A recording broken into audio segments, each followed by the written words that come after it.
Crammed into the back of the coach's family saloon, the hopeful beneficiaries of the legacy of Africa's first World Cup.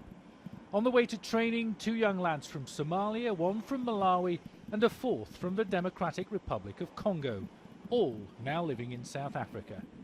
They, like dozens more, play football for the African Brothers, set up by a former South African pro who wanted to give less affluent youngsters a chance to follow their dreams. On your toes, on your toes, on your toes. Well done, next, let's go. There's already a spin-off for the African Brothers from the World Cup. The turf they play on was donated by the company that put the grass down at Cape Town's World Cup Stadium. The coach, Craig Hepburn, fears that might be all his young hopefuls get from the tournament.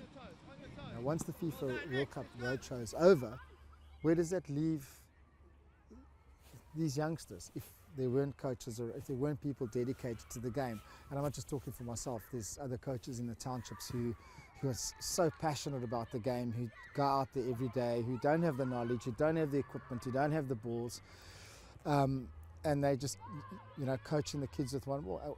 How's the World Cup going to change their life? The boys don't burden themselves with football politics and talk of legacy.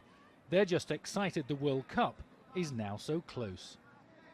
The players can come here in South Africa and they can have to see them, get to know them, and they can be excited.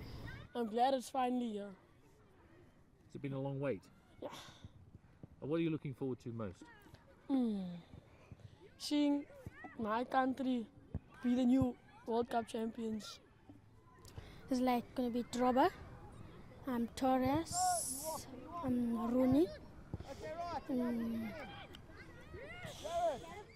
Like young footballers across the world, these guys all have a dream of playing in the World Cup. So we're going to make that dream come a little bit closer.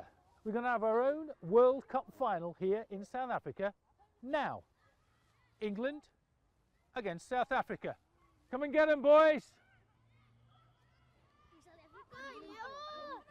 England, South Africa, single.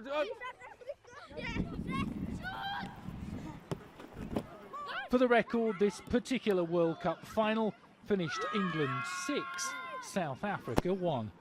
And the footballing legacy this time? Well, a dozen or so excited lads with a new football shirt apiece and a reinvigorated dream of what might be. David Bowden, Sky News in Cape Town.